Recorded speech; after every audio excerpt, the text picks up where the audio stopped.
Hey traders, welcome to Charts and Coffee. Happy Wednesday, everybody. We are taking a look at the aftermath of some 8:30 economic events, namely the final GDP. And frankly, GDP is not the number in terms of importance that it once was in any way. You would think, oh, GDP is so important. It's arguably the third most important macroeconomic data, growth. But because the Federal Reserve really has dismissed what, uh, what is it, Wednesday? Oh, is that, I'm on the wrong day? Oh yeah, thanks. So we have GDP coming up tomorrow. Bot's like, it's not Thursday yet. We do have his home sales coming up at 10 o'clock, but let me jump forward to GDP for a moment. So if we've got a couple things tomorrow that we've got to keep an eye on. So first of all, if we took a look at the week and we take a look at the way the FOMC is sprinkled across the week, the main thing to keep in mind is that anything the FOMC says and any insight into GDP, into growth that we'll get tomorrow is going to filter into PCE. So this is where I wanted to take us, into Friday's PCE. A lot of folks are asking lately, Rog, do we continue to see the climb higher in indices? And they're really going to be predicated on the same thing that they were in Q1. So let's take a look at the whole week here. All right. So we had 3 different speaking events from Bowman already. We have no FOMC members that I think we have on the calendar today for Wednesday. So usually I got to check 3 calendars because one calendar is not usually going to have all the FOMC. So we're FOMC free today.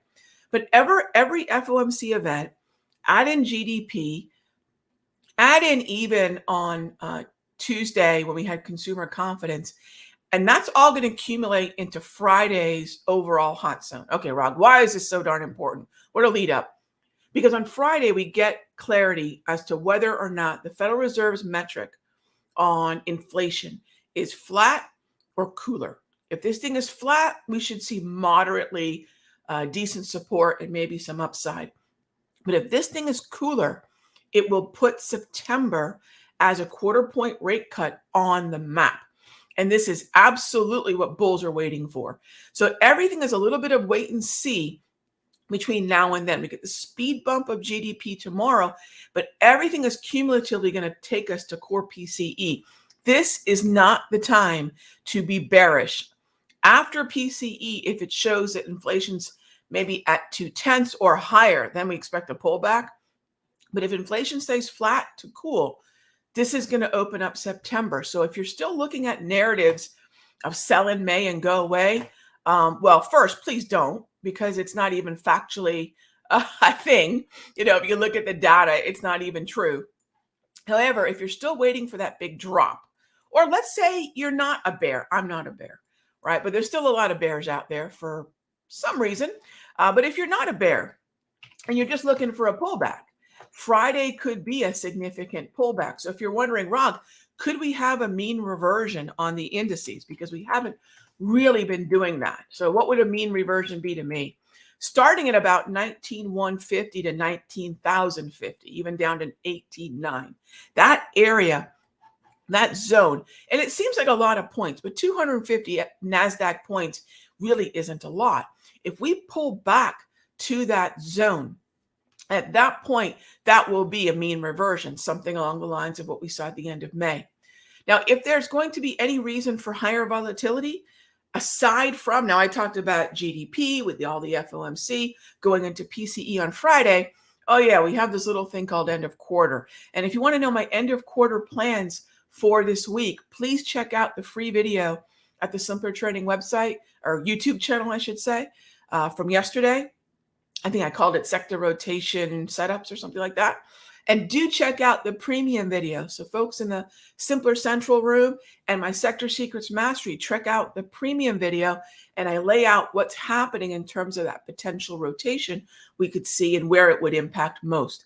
And NASDAQ is definitely one of those symbols that could be impacted because we could see some sector rotation out of semiconductors. Again, a little too soon to tell, but we're in those final 3 trading sessions of this quarter.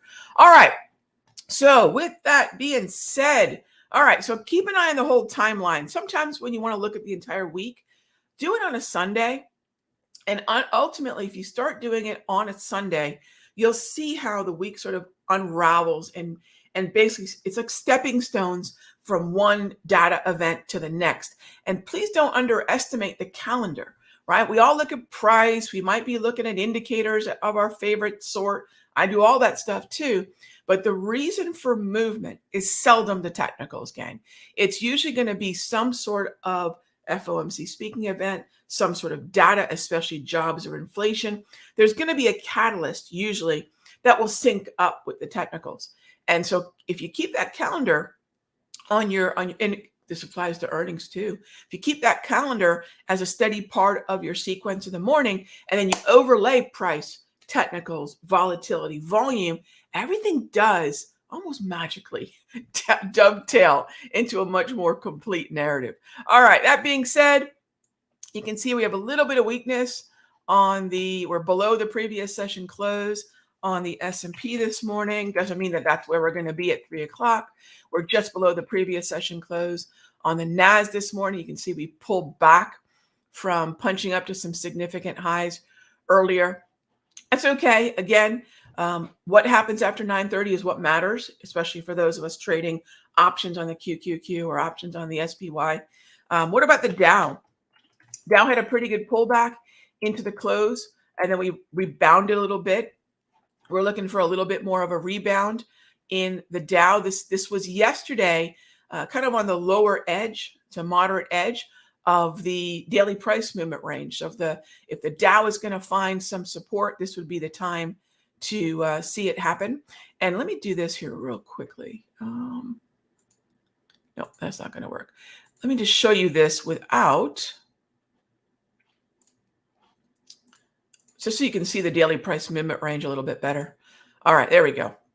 So you see that DPMR right here, the green candle that moved lower on Tuesday on the 25th, right there. So as long as we're sitting above yesterday's low, I've got calls in the DIA. So I am looking bullishly on DIA. If there is any lagging index, it would be this and the Russell. So I'm looking for the Dow to maybe benefit a little bit from the strength we've been seeing in crude oil and in energy stocks. So these are things that are going to track to mostly the Dow, secondarily the S&P. So if we see this continued surge or at least steadiness in crude oil, and we start to see names like XLE and OIH continue higher, those are Schlumberger, Halliburton, Exxon, Chevron. And if those can rally and continue to rally, not only will they potentially break the downtrend that they still are in, but that's going to then help the Dow. So that's why at this moment, I'm long both calls in the QQQ and long, as of yesterday's close, calls in the DIA. As always, gang, if you have any questions, feel free to type them on in. First one that I'm seeing here is FXI.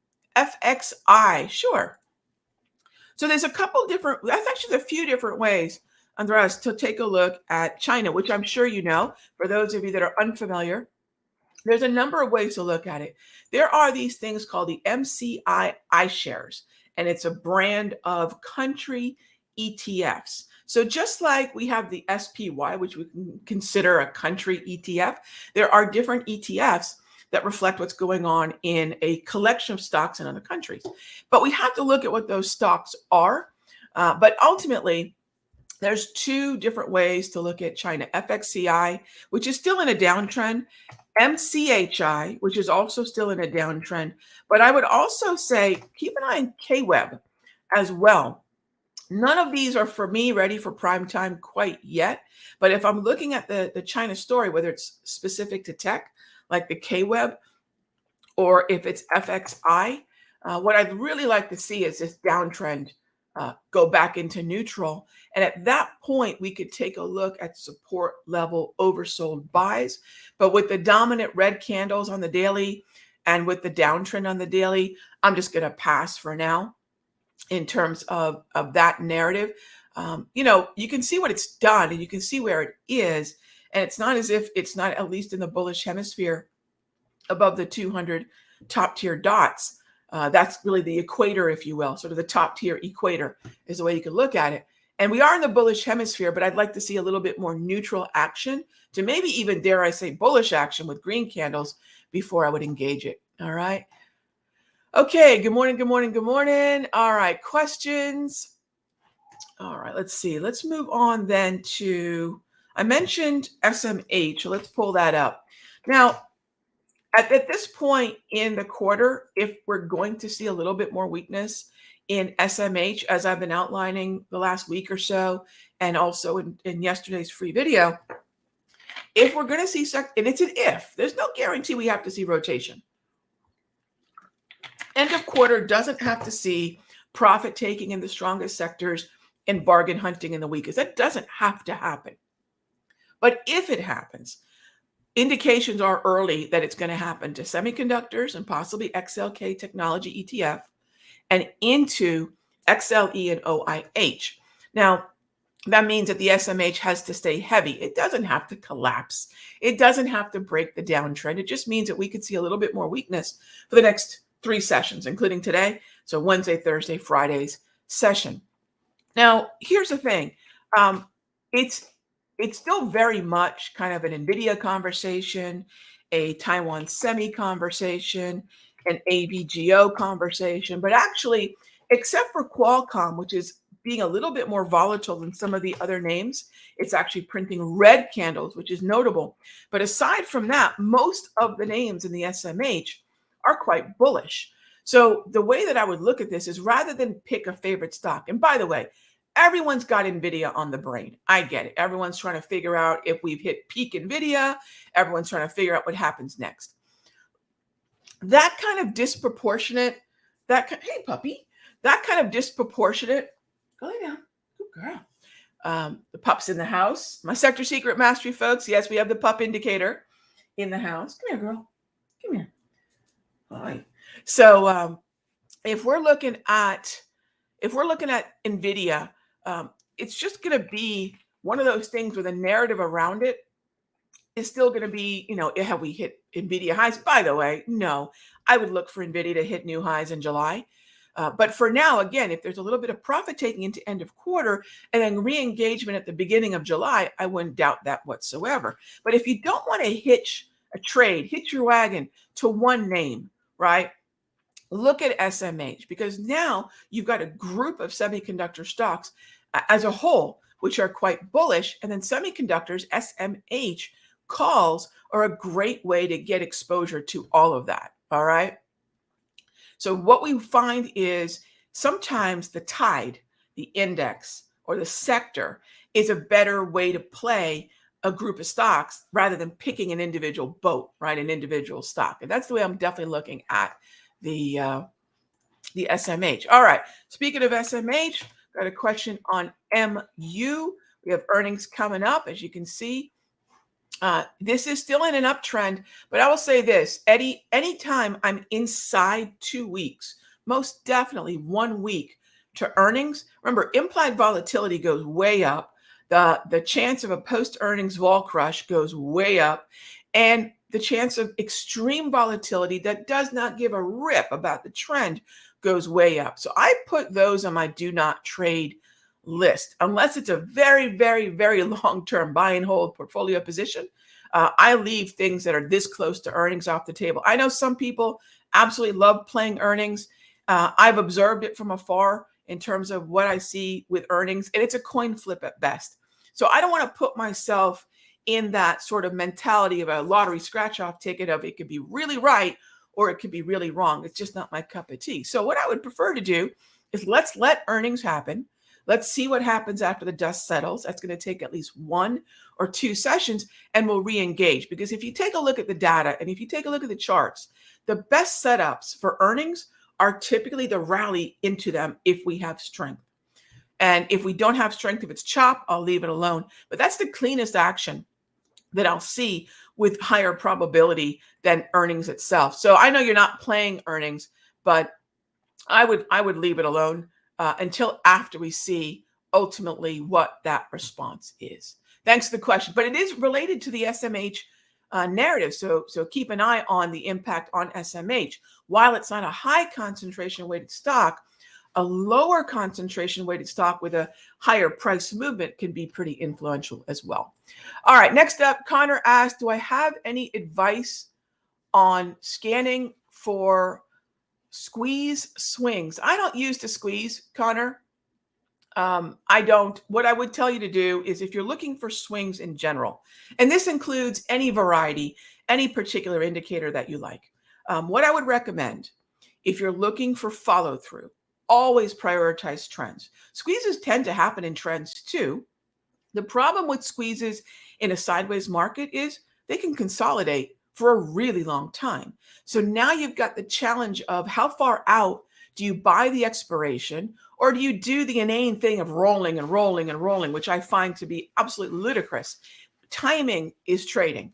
And I know that for me, there's two ways to time a sideways market with swings, and there's a better way to trade it in an overall trend. So find the trends first. That's what if you want the best scan, find trending markets that are compressed for a little while. That's all that it is. And if you can do that, you're going to have a far more near-term breakout, because that's all that it is, right? You're going to have a far more near-term breakout trigger, and you'll be able to follow the trend.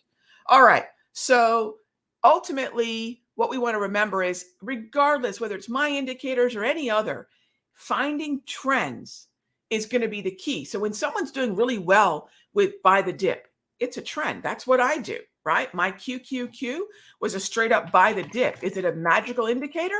I think the daily price movement range is pretty magical, but at the end of the day, it's just support within a trend, and therefore is going to have a higher probability of following through. Find the trends, then start looking for the squeezes or the dips or whatever it is you're looking for.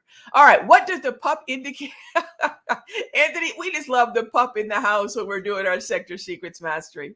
Absolutely. Let's see. Any concern that FedEx is up so much and the SPY is red?